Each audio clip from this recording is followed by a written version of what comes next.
When thinking of a memorable place, some of the most popular spots are the ocean or sea, touristic attractions or distant locations. I have seen quite a lot of majestic and remarkable places that could astound any individual.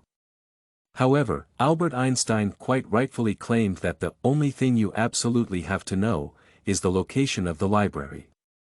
I would like to describe the place or, rather, a visit that means so much to me. Therefore, I would like to share my emotions and memories created by all of my senses many years ago. I agree with Henry Thoreau's statement that no pure objective observation exists. My visit to a library made me feel my love of books and knowledge as well as exploration and observation. In this piece, I will focus on my senses and emotions that created one of the most unforgettable memories in my life. I do not remember the details of the accident that brought me to this temporary library that was actually a storage facility. The only thing engraved in my memory is that our school librarian had to bring some saved books to a depository. I was lucky to get there in my constant search for some sources.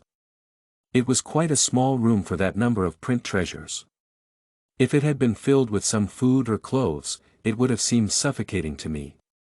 Instead, I found myself in a small scriptorium where all the secrets of the universe could be unveiled. The first thing that struck me was the smell that was so pleasant. It was the smell of new and really old books, journals, and newspapers. Although my friend winced and tried to get out of there, I was enjoying my every breath. The room was dark although the window's size was quite impressive. At the same time, the piles of books and journals on the windowsills and on the floor, literally, everywhere, prevented bright light from entering the sanctum for the bookworms like me. The most vivid thing streaming with the light was dust. All visitors could see and smell the heavy burden of knowledge. Nevertheless, for me, the golden particles of dust were will-o-wisps showing the way to the treasure one was looking for.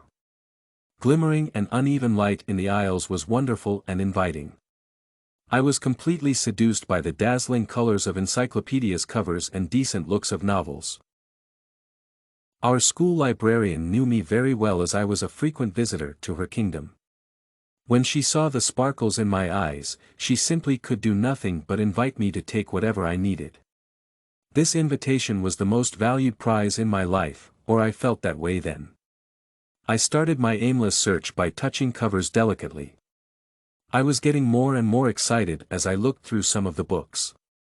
I wanted to grab as many sources as I could. I loved the muted sounds of a busy break time that did not disturb my quest for some rare and exclusive print gems. I do not remember the title of the book I brought home, but, most importantly, I remember the emotions that book evoked in me. That was one of the most subjective observations that can still bring a dreamy smile to my face. On balance, it is essential to emphasize that senses make our life complete and meaningful. A dusty room stuffed with old books could seem a gloomy place for many.